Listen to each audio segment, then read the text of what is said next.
Okey, kita mulakan dengan petikan ni. Kita hidup dalam zaman yang terlalu bising. Setiap hari disogok dengan naratif, peluang besar, idea luar biasa dan lonjakan pantas. Rasa macam kena sangat kan? Macam kita semua ni sentiasa rasa tertekan, kena cari the next big thing. Tapi kan, macam mana kalau rahsia kejayaan tu sebenarnya bukan pada lompatan gergasi, tapi pada langkah-langkah kecil yang konsisten. Langkah-langkah yang kita selalu terlepas pandang. Inilah yang kita nak kupas hari ini. Selamat datang semua. Dalam perkongsian kali ini, kita akan bedah satu strategi yang saya rasa sangat powerful. Ia diilhamkan daripada Kompas Bisnes Siri 12 oleh Coach Dr. Tengku Khairi. Tajuk kita, Peluang Kecil, Impak Besar, Panduan Ekonomi 2026. Sebabnya kita nak bersedia, terutamanya bila kita makin dekat dengan tahun 2026 yang dijangka akan jadi tahun yang sangat mencabang. Cuba tanya diri sendiri sekejap. Jujur, adakah bisnes anda sekarang ni tengah sibuk kejar peluang besar? Tunggu satu big break yang entah bila nak sampai. Kalau ya, kupasan ni memang untuk anda. Kita akan cabar cara fikir macam tu dan saya akan kongsikan satu kompas baru, satu cara untuk cari pertumbuhan kat tempat-tempat yang orang lain tak nampak. Baiklah, untuk bahagian pertama ni, jom kita pecahkan satu mitos yang sangat besar. Mitos tentang the big break. Idea yang kejayaan tu mesti datang dalam bentuk yang dramatik, yang besar gedabak. Cuba kita tengok perbezaan ni.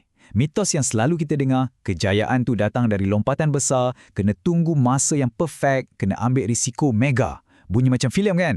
Tapi, realitinya jauh beza. Kejayaan yang betul-betul kukuh dibina dari langkah-langkah kecil yang konsisten. Bukan tunggu, tapi kita cipta momentum dengan apa yang ada sekarang. Dan bukan pasal risiko besar, tapi pasal eksperimen kecil yang rendah risiko. Inilah yang membina pertumbuhan yang mampan. Jadi, kalau kita dah tak kejar lompatan besar tu, apa kita nak buat? Apa jalan ke depan?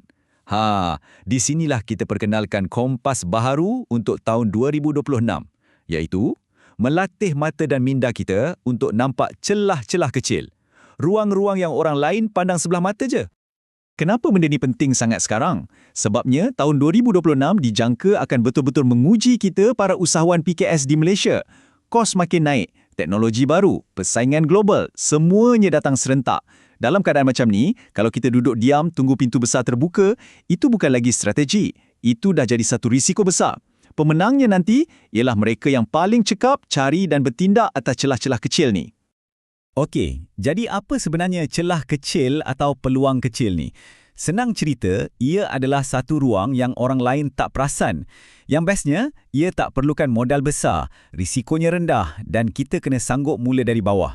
Tapi, jangan pandang rendah, sebab dari sinilah momentum yang besar boleh terhasil. Baiklah, sekarang kita masuk bahagian paling best. Jom kita tengok macam mana kuasa celah kecil ni berfungsi dalam dunia sebenar. Macam mana kemenangan-kemenangan kecil ni bila dikumpul boleh jadi sesuatu yang luar biasa kuat. Prinsip pertama, permulaan yang kecil membina momentum. Bayangkan macam bola salji yang bergolek turun dari bukit. Mula-mula kecil je kan, tapi makin lama, makin laju, makin besar. Macam itulah, satu tindakan kecil, bila kita buat hari-hari, ia akan cipta momentum. Inilah beza bisnes yang sentiasa bergerak ke depan dengan bisnes yang asyik tunggu masa. Contoh paling realistik. Ada seorang pengusaha batik ni, dia tak buat benda gempak pun. Dia cuma post video-video simple 10 saat, tunjuk proses buat batik. Itu je. Tak ada bajet marketing besar, tak ada team production. Tapi tahu tak apa jadi? Tiba-tiba, datang permintaan dari serata dunia. Nampak tak? Itulah kuasa momentum dari satu tindakan kecil yang konsisten. Prinsip kedua, dalam celah-celah kecil ni, tersembunyi masalah yang belum selesai. Pernah tak terfikir, kenapa syarikat-syarikat gergasi selalu abaikan masalah remeh-temeh? Sebab bagi mereka, tak berbaloi, tak cukup untung. Tapi, untuk kita, usahawan kecil dan sederhana, di sinilah lubuk emas kita. Inilah tempat paling subur untuk kita tumbuh. Ini satu lagi contoh yang, wow, sangat on point. Ada seorang founder ni, dia nampak peniaga-peniaga kecil selalu pening nak kira margin untung. Jadi apa dia buat? Dia cipta satu template Excel yang simple, harga cuma RM39. Hasilnya, beribu-ribu orang beli. Sebab apa? Sebab ia selesaikan satu masalah harian yang menyakitkan hati. Nampak tak? Masalah kecil pelanggan tu bukan gangguan, ia adalah petunjuk pasaran. Dan prinsip ketiga, niche yang kecil mengurangkan persaingan. Fikir macam ni, sementara semua orang berasa asak kejar satu trend yang besar, celah-celah kecil ni jadi sunyi sepi, tak ada orang. Bila kita fokus kat situ, kita boleh jadi raja kat kawasan kita. Kita boleh jadi suara yang paling dipercayai dan bina kelebihan yang orang lain susah nak tiru. Contohnya macam ni, daripada bagi tips bisnes umum yang semua orang dah buat, ada seorang usahawan ni, dia fokus pada satu benda je, cara susun stok untuk kedai runcit kecil. Tengok betapa spesifiknya tu. Hasilnya, dia tak tarik semua orang, tapi dia tarik pelanggan yang betul-betul perlukan bantuan dia. Macam inilah cara kita bina autoriti yang sebenar. Selesaikan masalah spesifik untuk komuniti spesifik.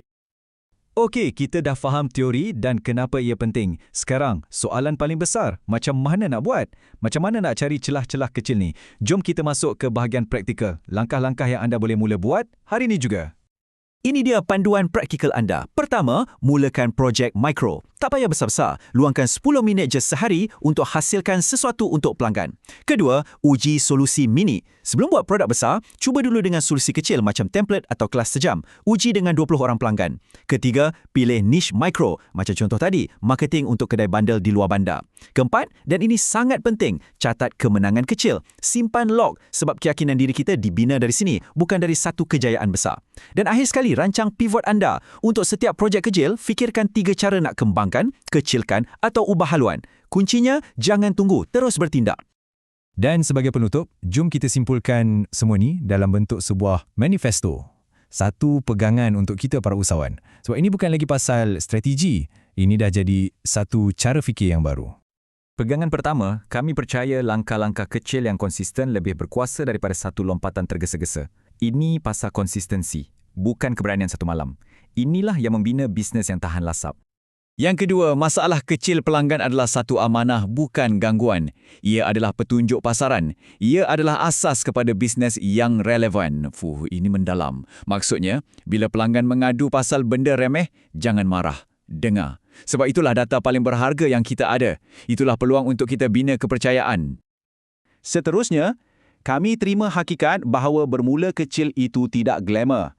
Tetapi kami juga tahu bahawa tiada apa yang kuat dibina dalam keadaan tergesa-gesa. Ini peringatan untuk kita semua supaya bersabar. Proses membina asas yang kukuh memang tak nampak seksi, tapi ia satu-satunya cara untuk membina sesuatu yang kekal lama. Dan kalau ada satu je benda yang anda perlu ingat dari perkongsian kita hari ini, inilah dia. Prinsip terasnya, kita tidak menunggu peluang besar, kita yang jadikan peluang kecil itu besar. Jadi, saya tinggalkan anda dengan soalan terakhir ni. Celah kecil yang mana satu sedang menunggu untuk anda? Cuba lihat sekeliling. Dalam bisnes anda, dalam komuniti anda, apa masalah remeh yang semua orang abaikan? Apa ruang sunyi yang belum ada orang masuk? Mungkin jawapannya ada di situ. Jawapan yang bukan saja akan jadi impak besar anda yang seterusnya, tapi juga akan membina sebuah bisnes yang jauh lebih kuat dan relevan untuk masa depan.